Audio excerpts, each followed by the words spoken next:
Fuel prices in India have reached unprecedented levels over the past year, burning bigger holes in the pockets of consumers.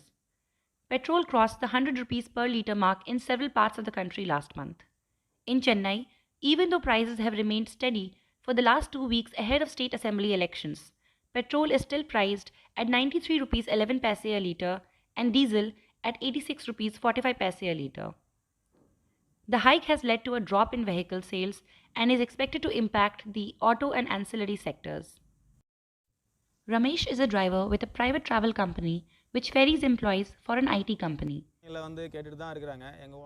He says that everyone faced difficulties during Corona, but drivers and bus owners were the worst hit. Though diesel, which used to cost 45 to 55 rupees per litre 5 to 6 years back, costs 86 rupees per litre now. The bus company owner is still getting paid based on a contract with the IT company from 6 years back.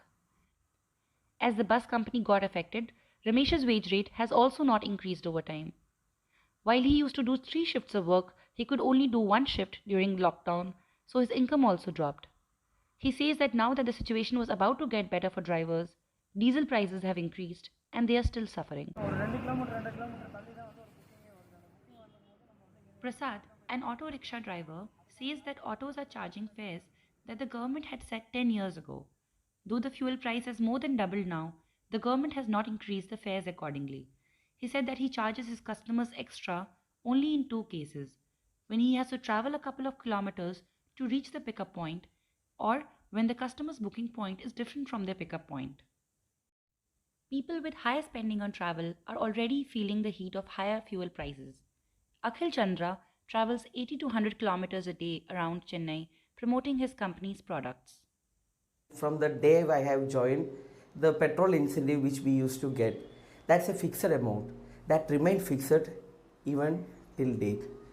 But the price of the petrol that is going on and increasing not only.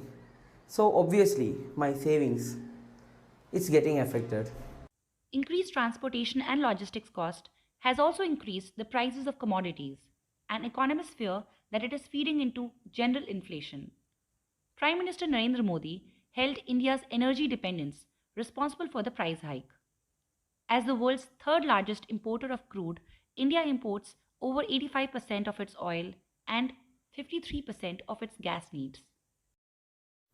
Can a diverse and talented nation like ours be so energy important dependent? Had we focused on these subjects much earlier, our middle class would not be burdened. Technically, the oil prices have been freed. Government has no control over it. Even as the government blames the previous government for the fuel prices, the government's tax collection from petrol and diesel has risen 4.5 times during the last 7 years and have doubled in a little over the last 2 years. Central and state taxes make up for 60% of the retail selling price of petrol and about 56% of diesel. Even when international oil prices had plunged to a 2-decade low last year, the prices had not come down in India as the government increased central excise duty on petrol and diesel by a record margin and mopped up the gains. Balu is a sugarcane juice seller in Velachery and he uses a diesel-operated sugarcane juicer machine. He has been incurring losses since the price of diesel has increased. He said that what was earlier his diesel expense for 2 days now gets used up in 1 day. During the lockdown, there were fewer customers and the prices of sugarcane had also gone up. Now that customers are trickling back to his stall, the hike in price of diesel is not leaving him with any savings. The price of an LPG refill has doubled in the last 7 years and subsidy has been erased by raising rates in small doses over the years. This has stretched the budgets of poor households.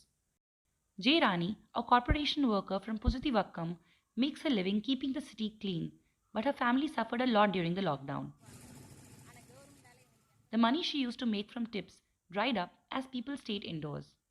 She says that sweeping is the only job she knows and this is what feeds her. She points out that cylinder prices that were 850 rupees last month are already 950 rupees this month and rising fuel prices have increased the prices of rice, tomato, onion, etc. Out of a monthly salary of 8,000 rupees, she spends 1,500 rupees for LPG cylinders alone.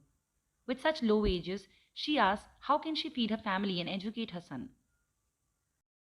Finance Minister Nirmala Sitharaman said the answer may lie in bringing petrol and diesel under the goods and services tax regime, but that has still not happened.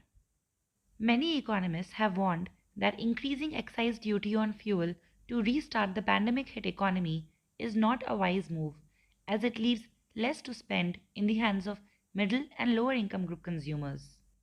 The historic rise in fuel prices has become a cause of concern for the citizens and is expected to have a devastating impact on the economy, which is still recovering from a COVID-induced crisis. This is Jyoti Kalash signing off for ACJ News.